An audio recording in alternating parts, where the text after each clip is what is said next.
तो प्रिय विद्यार्थियों, स्वामी केशवानंद उच्च माध्यमिक विद्यालय लक्ष्मणगढ़ के द्वारा संचालित की जा रही ऑनलाइन क्लासेज में आप सबका स्वागत है।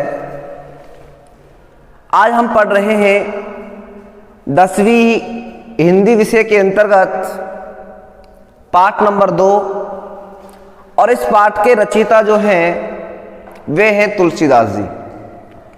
तो पहले आज हम तुलसीदास जी के जीवन परिचय और उनके कृतित्व परिचय, ठीक है ना, कि उनके द्वारा साहित्य के क्षेत्र में क्या योगदान रहा है, काव्य के क्षेत्र में क्या उनकी उपलब्धियां रही हैं और जीवन उनका कैसा रहा है, इन सब के बारे में आज हम विस्तार से अध्ययन करेंगे। तो लालाओ, पहले तो मैं आपको ये बता देना चाहता हूं कि तुलसीदास जी जो थे ये एक भक्तिकालीन कवि थे, यानी जो हिंदी साहित्य के कालखंडों को बांटा जाता है ना, समय को बांटा जाता है, वो कई विभागों में बांटा जाता है। आदिकाल और आदिकाल के बाद आता है भक्तिकाल। इस भक्तिकाल को मध्यकाल के नाम से भी जानते हैं। और भक्तिकाल के बाद आता है रीतिकाल और रीतिकाल के बाद आता है आधुनिक काल। तो तुलसीदास जी का जो आविर्भाव हुआ था वो मध्यकाल में हुआ था, भक्तिकाल में हुआ था। तुलसीदास जी का जन्म लालाओ बांदा जिला राजापुर गांव उत्तर प्रदेश में हुआ था सन 1532 में। ठीक है, फिर से बता देता हूं मैं आपको। तुलसीदास जी का जन्म बांदा जिला राजापुर गांव उत्तर प्रदेश में सन 1532 में हुआ था। लेकिन कुछ विद्वानों का मानना यह भी है, कुछ विद्वान कहते हैं इस बात को, है ना, कि उनका जन्म स्थान उत्तर प्रदेश के सोरो और सोरो के सूकर खेत नामक स्थान पर हुआ था। सोरो जो है उस सोरो के सूकर खेत नामक स्थान पर हुआ था, जो जिला एटा में पड़ता है। ऐसा भी कुछ लोगों का मानना है, लेकिन ज्यादातर विद्वान यही बात कहते हैं कि तुलसी का जन्म जो हुआ था वो बांदा जिला राजापुर गांव उत्तर प्रदेश में हुआ था। तुलसी का बचपन का जो समय था, है ना, वो बड़ा दर्दनाक था लालाओ। इनके पिता का नाम था आत्माराम दुबई और माता का नाम था हुलसी देवी। पिता का नाम क्या था? आत्माराम, और माता का नाम क्या था? हुलसी देवी। लेकिन तुलसीदास जी जो थे ना, इनका जन्म मूल नक्षत्र में हुआ था। अभुक्त मूल नक्षत्र, ये मूल नक्षत्र जो होते हैं ना, ऐसे होते हैं जिस बालक का जन्म मूल नक्षत्र में हो जाए, है ना, उसके बारे में किंवदंती लोगों की होती है कि वो बालक जो है अपने माँ बाप के लिए क्या नहीं होगा? सही नहीं होगा। ऐसी मान्यता लोगों की है। तो लालाओ, तुलसीदास जी का जन्म भी उसी अभुक्त मूल नक्षत्र में हुआ। इनके पिता बड़े विद्वान थे ज्योतिष शास्त्र के, इसलिए पिता ने इसी अनहोनी होने के कारण अपने घर से इन्हें निकाल दिया गया।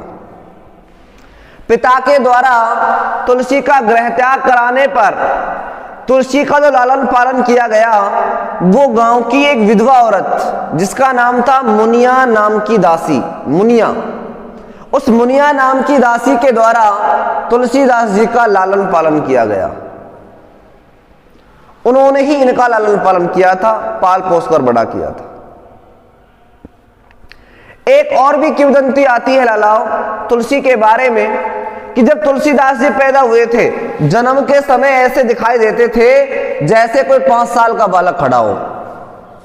जन्म के समय इनके मुंह में दांत भी आए थे, और संसार में जैसे ही इन्होंने कदम रखा, संसार में आते ही इन्होंने राम नाम का उच्चारण भी किया था। पहली बार मुख से इन्होंने राम सब जन्मते ही बोल दिया था, इसलिए इनका बचपन का नाम राम बोला पड़ गया था। राम बोला नाम पड़ने के पीछे एक और भी कारण था कि जब ये छोटे थे और गांवों में भिक्षा मांगने जाते थे तो ये राम नाम कहकर के उच्चारित करते थे। राम शब्द का इस्तेमाल किया करते थे भिक्षा मांगने के लिए, इसलिए भी लोग इनको क्या कहने लग गए थे, राम बोला कहने लग गए थे। उसके बाद तुलसी का जो लालन पालन किया था और पालन पोषण आगे किया था, इनकी शिक्षा दीक्षा की जो व्यवस्था की थी वो नरहरिदास ने की थी। ये नरहरिदास जी लाला तुलसीदास जी के आध्यात्मिक गुरु थे। कौन थे? आध्यात्मिक गुरु, जिनसे तुलसीदास जी ने शिक्षा ग्रहण की थी, दीक्षा ली थी, अपना लालन पालन करवाया था, वो नरहरिदास जी थे। और शिक्षा गुरु काशी की एक पाठशाला में इन्होंने विद्या अध्ययन किया था, शेष सनातन के मार्गदर्शन में। तो तुलसी के शिक्षा गुरु कौन हुए? शेष सनातन। और दीक्षा गुरु कौन हुए? नरहरिदास। ये ललाव इनका सामान्य परिचय रहा था। उसके बाद तुलसीदास जी का विवाह हो गया रत्नावली के साथ। इनकी पत्नी का नाम था रत्नावली। वो रत्नावली जो कि दीनबंधु पाठक की बेटी थी, लेकिन पत्नी के साथ उनकी ज्यादा दिन तक बनी नहीं। पत्नी के साथ इनका व्यवहार अच्छा नहीं रहा, इसलिए पत्नी के द्वारा कटु वाक्य कहने पर इन्होंने गृह त्याग कर दिया और गृह त्याग करके सन्यासी बन गए। आजीवन फिर गृहस्थ में पैर नहीं रखा। तुलसीदास जी जो थे, इन्होंने भगवान श्री राम को अपना आराध्य बनाया, उनकी भक्ति करने लगे,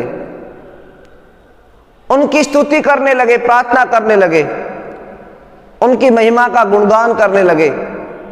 संवत 1631 में इन्होंने रामचरितमानस का लिखना आरंभ किया। संस्कृत भाषा के, ब्रज भाषा के और अवधी भाषा के प्रकांड विद्वान हुआ करते थे। तुलसीदास जी की जो प्रसिद्धि का और जो कीर्ति का आधार स्तंभ रहा है, वो आधार स्तंभ रामचरितमानस ही रहा है। रामचरितमानस वो पुस्तक है, भारत की सर्वाधिक पढ़ी जाने वाली पुस्तक है और दुनिया की सर्वश्रेष्ठ 100 सर्वश्रेष्ठ कृतियों में रामचरितमानस को गिना जाता है। दुनिया की 100 सर्वश्रेष्ठ पुस्तकों में रामचरितमानस का नाम आता है। वो तुलसीदास जी ने लिखी है। तुलसीदास जी के काव्य में समन्वय की विराट चेष्टा मिलती है। समन्वय पाया जाता है भक्ति का, ज्ञान का, निर्गुण का, सगुण का। ये सारा जो समन्वय है वो तुलसी के काव्य में पाया जाता है। तुलसीदास जी ने भगवान राम के माध्यम से संसार के सामने मानव मूल्यों को रखा है, आदर्शों को रखा है, मर्यादाओं को रखा है कि भाई से भाई का प्रेम किस तरह का होना चाहिए, एक पत्नी का पति के प्रति क्या कर्तव्य होना चाहिए, पति का पत्नी के प्रति क्या होना चाहिए, माँ बाप के प्रति संतानों का क्या प्रेम होना चाहिए, किस तरह का कर्तव्य दायित्व होना चाहिए, गुरु के प्रति क्या दायित्व होना चाहिए। ये सारे जो आदर्श स्थापित किए हैं, ये तुलसीदास जी ने रामचरितमानस के माध्यम से किए हैं। तुलसीदास जी विक्रमी संवत 1680, विक्रमी संवत 1680 और सन की बात अगर करूं मैं तो सन 1623 में तुलसीदास जी का निधन हो गया था। इनकी मृत्यु के संबंध में, निधन के संबंध में एक पंक्ति आती है, एक दोहा प्रचलित है। संवत 1680, 80 गंग के तीर, श्रावण शुक्ला सप्तमी, तुलसी तज्यो शरीर।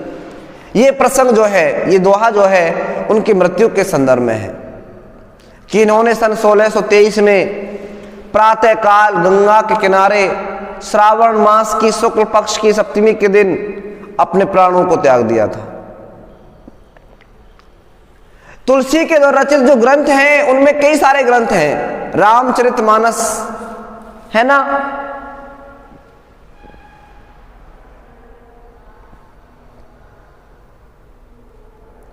रामचरितमानस है, विनय पत्रिका है, गीतावली, पदावली, दोहावली, रामलला, नहचू, हनुमान बाहु को कृष्ण पदावली, है ना, ये सभी जो कृतियां हैं ये तुलसीदास जी के द्वारा रचित हैं, कवितावली आदि। ठीक है, अब हम लालाओ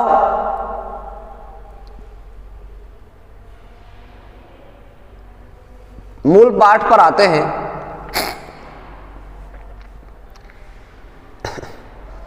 देखिए तो भाई,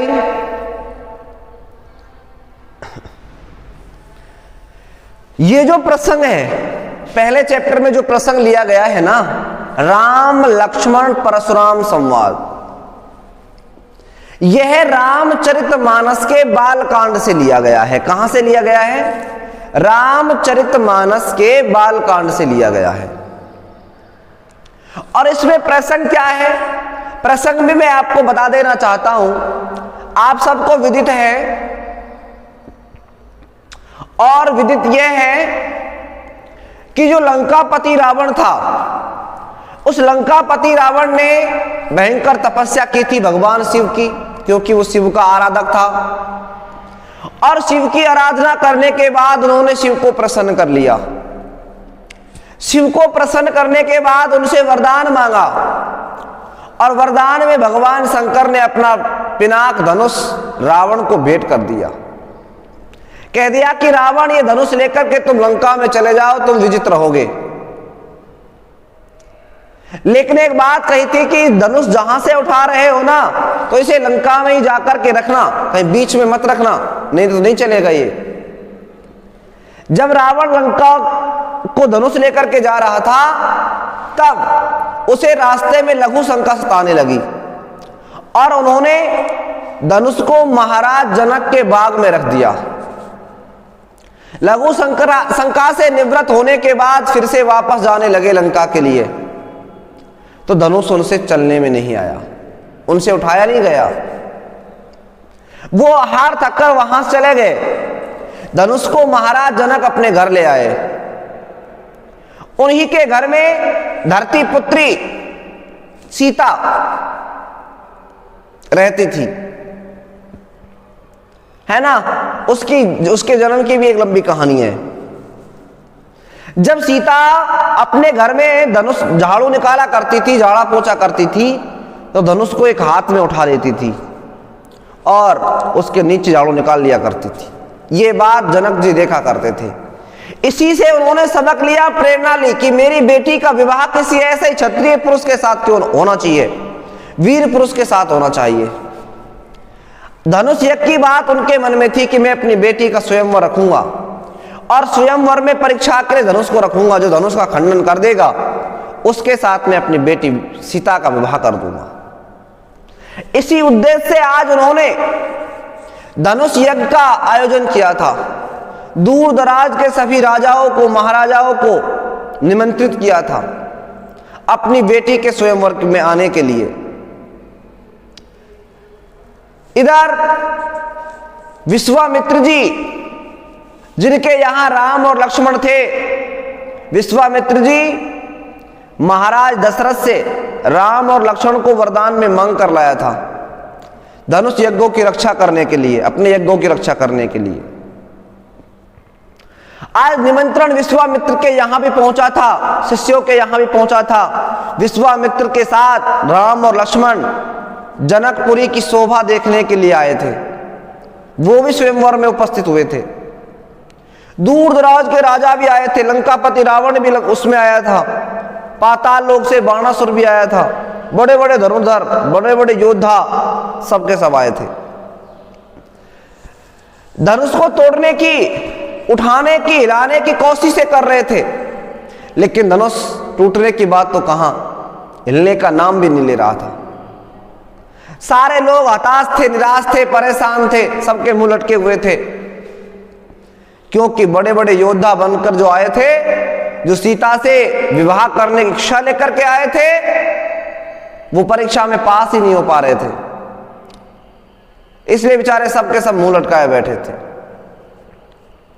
जब धनुष का किसी से खंडन नहीं हो पाया, तब महाराज जनक आए, मायूस सा चेहरा लिए हुए आए, आंखों में आंसू थे जनक जी के आज, और सभा में आकर के विलाप करने लगे, कहने लगे कि आज मैं समझ गया ये पृथ्वी जो है वीरों से क्या हो गई है, खाली हो गई है, इस पृथ्वी पर कोई वीर नहीं बचा। ऐसा विलाप जनक जी करने लगे। तब लक्ष्मण को थोड़ा ताव आ गया। लक्ष्मण ने कहा, महाशय आपने हम जो क्षत्रियों के सामने बात कही है, ये बात अच्छी नहीं है। भैया राम जो है इनकी मर्यादा को देख करके मैं कुछ कह नहीं पा रहा हूं, और नहीं धनुष तो क्या है, ये पृथ्वी को मैं कंदूक के समान उठा सकता हूं, ये सब बातें कही। तब भगवान राम ने गुरु विश्वामित्र के इशारे से कहने पर धनुष का खंडन कर दिया, और धनुष का खंडन करने के बाद जैसे ही धनुष के टूटने की आवाज, टंकार ध्वनि महाराज परशुराम के कानों में पहुंची। परशुराम भगवान शंकर का भक्त था। वह धनुष का खंडन होते ही दरबार में उपस्थित हुआ और आकर के गाली गलौज करने लगा, क्रोध प्रकट करने लगा, बड़ी बड़ी गर्जनाक दर्दनाक भविष्यवाणियां करने लगा। उस सब बातों का राम के मध्य, लक्ष्मण के मध्य, परशुराम के बीच, विश्वामित्र के बीच कि आपस ही क्या क्या वार्तालाप हुआ, क्या क्या बातचीतें हुई, उन सब का वर्णन इस चैप्टर में किया गया है। तो हम पढ़ते हैं, देखिए। नाथ शंभुधनु भंज निहारा, होय के विकदास तुम्हारा। भगवान राम परशुराम के सामने हाथ जोड़कर खड़े हैं, बड़े विनम्र भाव से खड़े हुए हैं और कह रहे हैं, नाथ हे स्वामी। नाथ शब्द किसके लिए आया है? परशुराम के लिए, कि हे स्वामी शंभुधनु, भगवान शंकर के धनुष को भंजनिहारा, तोड़ने वाला हो, यही कोई होगा। क्यों का मतलब कोई, एक दास तुम्हारा, एक तुम्हारा ही दास। यानी भगवान राम ने यह कहा कि महाराज जिसके भी द्वारा भगवान शिव का धनुष तोड़ा गया है, वह शिव धनुष तोड़ने वाला कोई पराया नहीं हो सकता, कोई दूसरा नहीं हो सकता। जिसके भी द्वारा धनुष तोड़ा गया होगा ना, वह कोई आप ही का दास होगा, वह कोई आप ही का सेवक होगा, वह पराया नहीं हो सकता, वह दूसरा नहीं हो सकता, वह तो कोई आप ही का दास है, कोई आप ही का सेवक है। आयसु काय कहिए किन मोई। और महाराज आप क्या शिकायत करना चाहते हैं, क्या दंड देना चाहते हैं, वो आप कहिए, वो मैं स्वीकार कर लेता हूं। आयसु काय कहिए किन मोही। महाराज जो भी आपकी शिकायत है, जो भी आप बात कहना चाहते हैं, वो बात आप मुझसे तो कहिए। सुर रिसाई बोले मुनि कोही। जब राम की ये बात परशुराम ने सुनी, मृदु भाषी विनम्र भाषी राम ने जब ये सब बातें कही, इन सब बातों को विश्वामित्र परशुराम ने सुना तो परशुराम आग बबूला हो गए, गुस्से में भर गए और क्रोध में आकर के क्रोध प्रकट करने लगे। कहने लगे, सेवक सौज करे सेवकाई। कि सेवक तो वो होता है जो हमेशा सेवा का कार्य करता है। कह रहा है सेवक सौज करे सेवकाई, अरे करनी करी करी लड़ाई। कि भाई ये सेवा का कार्य नहीं है, सेवक का कार्य तो ये होता है कि वो हमेशा सेवा के लिए तत्पर रहे, सेवा का ही कार्य करे। अरे करनी, यह शत्रुता का व्यवहार किया गया है, और शत्रुता का व्यवहार करके लड़ाई का काम किया है, युद्ध का वातावरण तैयार किया है। और ये युद्ध का वातावरण तैयार करने वाला, लड़ाई का माहौल तैयार करने वाला मेरा सेवक कैसे हो सकता है? अर्थात कदापि वो मेरा सेवक नहीं हो सकता। परशुराम ने सेवक की विशेषता बताते हुए क्या कहा कि सेवक तो वो होता है जो हमेशा ही सेवा का भाव करता, सेवा के भाव से सेवा करता है। वह कभी युद्ध का वातावरण तैयार नहीं करता, लड़ाई का वातावरण तैयार नहीं करता। और जिसने भी मेरे गुरु भगवान शंकर का धनुष तोड़ा है, उसने तो मुझसे शत्रुता का व्यवहार किया है, दुश्मनी का कार्य किया है, और दुश्मनी का कार्य करके उन्होंने लड़ाई मोल ली है। सुनहु राम जी शिव धनु तोड़ा। अरे राम सुनो, जिसके भी द्वारा भगवान शिव का धनुष तोड़ा गया है, सुनहु राम जी शिव धनु तोड़ा। अरे राम सुनो, जिसके भी द्वारा भगवान शिव के धनुष को तोड़ा गया है, वह सहस्त्र बाहु सम सौरिप मोरा, वह तो सहस्त्र बाहु के समान मेरा क्या है, कट्टर शत्रु है। वह तो सहस्त्र बाहु के समान मेरा पक्का शत्रु है। कौन? जिसने मेरे गुरु भगवान शिव के धनुष को तोड़ा है।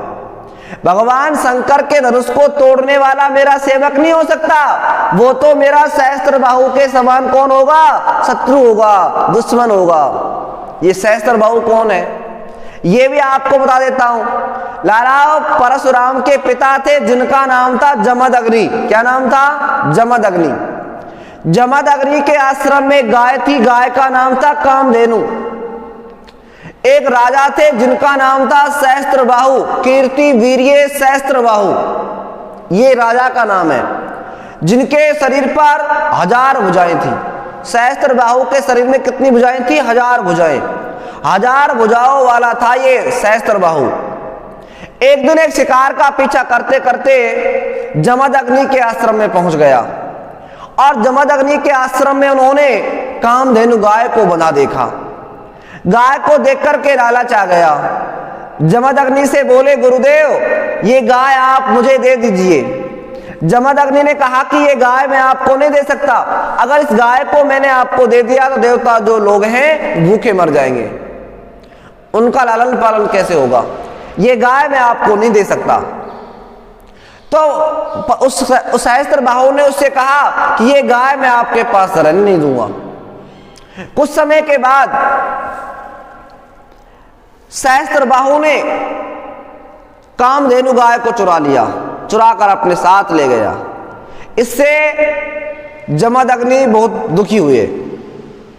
जब इस बात का पता परशुराम को चला कि मेरे पिता की गाय का हरण कर लिया गया है, मेरे पिता की गाय को लूट लिया गया है, तब परशुराम बदला लेने के भाव से सहस्त्रबाहु के पास पहुंचे। सहस्त्रबाहु के साथ भयानक युद्ध किया और युद्ध में एक एक करके सहस्त्रबाहु की 1000 भुजाओं को धड़ से अलग कर दिया और सहस्त्रबाहु का वध करके परशुराम कामधेनु गाय को छुड़ाकर अपने पिता के पास ले आए। जैसे गाय को लेकर पिता के पास पहुंचे तो पिता ने कहा, रे बेटा ये गाय तू कैसे ले आया? बोले, पिताजी मैंने सहस्त्रबाहु को मार दिया और ये गाय ले आया। पिता ने कहा, बेटा तूने बहुत अनर्थ किया है, बहुत बुरा किया है, तूने बुराई का बदला बुराई से लिया है, और जो बुरा करता है और दूसरा व्यक्ति भी अगर उसी के जैसा बुरा करता है, व्यवहार करता है, तो वो उससे बुरा होता है। तूने एक व्यक्ति को मारा है, तुझे नरहत्या का दोष लगा है, तुझे इसका प्रायश्चित करना चाहिए, वन में जाकर तपस्या करनी चाहिए। पिता का आदेश मानकर परशुराम जंगल में तपस्या करने के लिए चला गया।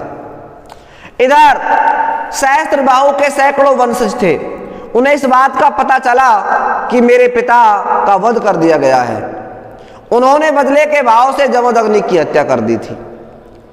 इस बात का पता जब परशुराम को लगा तो परशुराम ने दृढ़ प्रतिज्ञा की कि सहस्त्रबाहु के जितने भी वंशज राजा राज करते हैं उन्हें मैं एक एक करके मौत के घाट उतार दूंगा, तो ही सुख से रह पाऊंगा।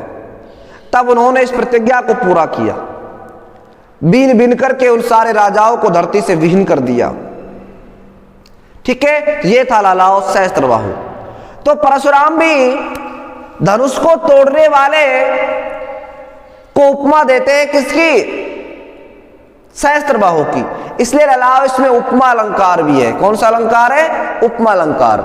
सुनहु राम जी शिवधन तोड़ा, अरे राम सुनो, जिसके भी द्वारा भगवान शिव के धनुष को तोड़ा गया है वह सहस्त्रबाहु के समान मेरा पक्का शत्रु है।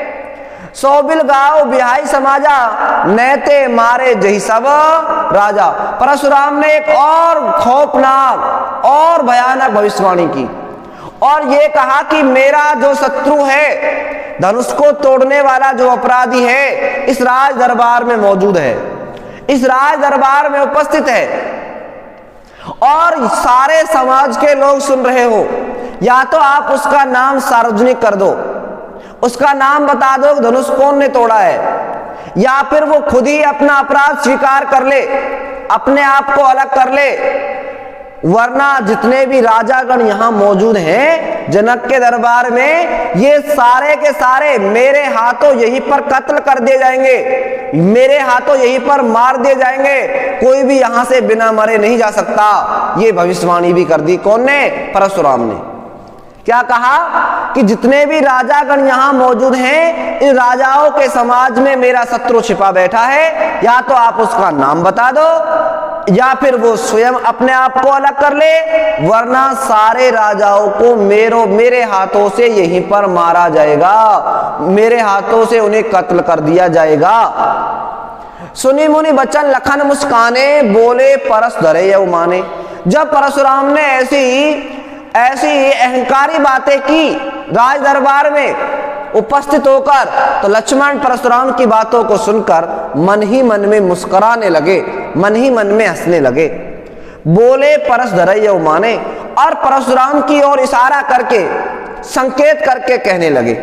यानी लक्ष्मण ने किसकी ओर इशारा किया? परशुराम की ओर। और परशुराम की ओर इशारा करते हुए, संकेत करते हुए कहने लगे कि बोले महाराज, बहु धनुई तोरई लड़काई, कि महाराज जब बचपन में हम छोटे छोटे थे ना, बालकपन में जब थे, तो बचपन में ऐसे धनुष हमने बहुत तोड़े, बचपन में तो ऐसे धनुष हमने बहुत तोड़े हैं, रोज बनाते थे, रोज तोड़ते थे।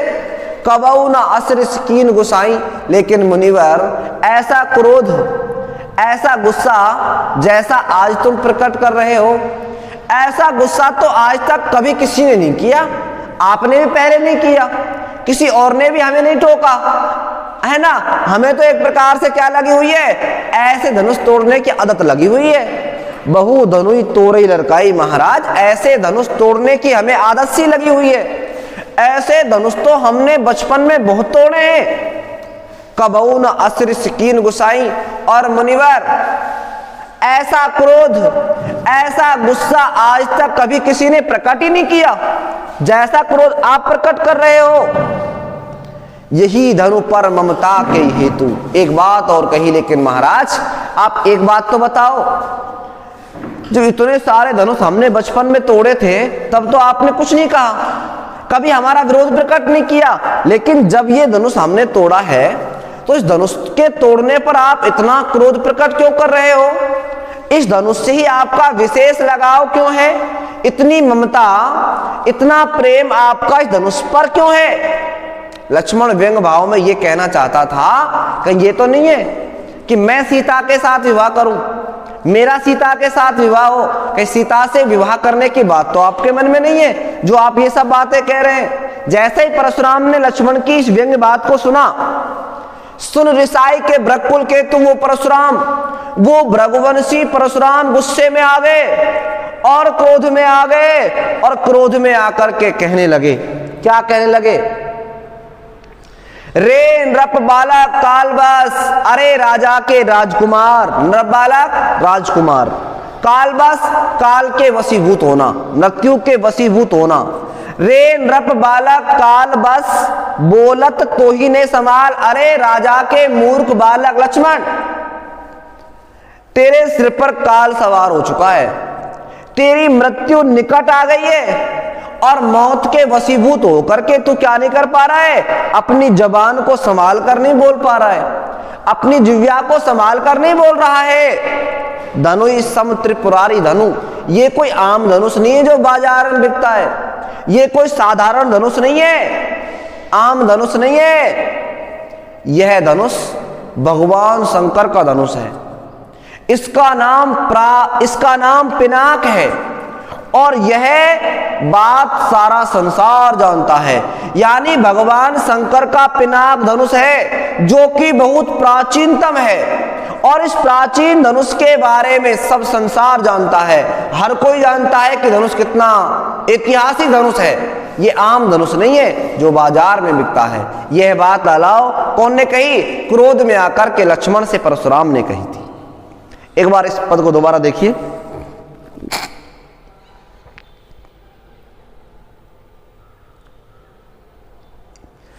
कि नाथ संबुधन भंज निहारा, वो यही कि विवेक दास तुम्हारा। भगवान राम परशुराम के सामने हाथ जोड़कर खड़े हैं बड़े विनम्र भाव से कह रहे हैं कि नाथ संबुधनु भंज निहारा, कि हे स्वामी, भगवान शंकर के धनुष को तोड़ने वाला और कोई नहीं हो सकता। जिसके भी द्वारा धनुष तोड़ा गया है वह कोई तुम्हारे ही चरणों का दास होगा, कोई आपका ही सेवक होगा। आय सुकाय कहिए किन मोही, जो भी आप कहना चाहते हैं वो आप मुझसे कहिए, जो आप शिकायत करना चाहते हैं वो शिकायत आप मुझसे करिए। सुन ऋषाई बोले मुनि कोही, इन विनम्र वचनों को सुनकर के परशुराम क्रोध में भभक गए और गुस्से में आकर कहने लगे, सेवक सोच करे सेवकाई, कि सेवक तो वो होता है जो हमेशा सेवा का कार्य करता है। अरे करनी करी लड़ाई, तुमने तो मेरे साथ शत्रुता का व्यवहार किया है, लड़ाई का वातावरण तैयार किया है, और युद्ध का वातावरण तैयार करने वाला मेरा सेवक नहीं हो सकता। सुनहु राम जी शिवधनु तोड़ा, अरे राम सुनो, जिसके भी द्वारा भगवान शिव का धनुष तोड़ा गया है वह सहस्त्र बाहु समसौरिप मोरा, वह सहस्त्र बाहु के समान मेरा पक्का शत्रु है, पक्का दुश्मन है। सुनि मुनि सोबिल गाँव बिहाई समाजा, नैते मारे जही सब राजा, और मेरे गुरु भगवान शंकर के धनुष को तोड़ने वाला अपराधी इस राज दरबार में छिपा बैठा है जो मौजूद है। या तो आप उसका नाम सार्वजनिक कर दो, उसके नाम के बारे में बता दो कि किसने तोड़ा है, या फिर वो अपराधी खुद ही क्या कर ले, अपना अपराध स्वीकार कर ले, वरना जितने भी राजागण यहाँ मौजूद हैं वे सबके सब मेरे हाथों से यहीं पर कत्ल कर दिए जाएंगे, मार दिए जाएंगे। ये भविष्यवाणी कौन ने की? परशुराम ने की।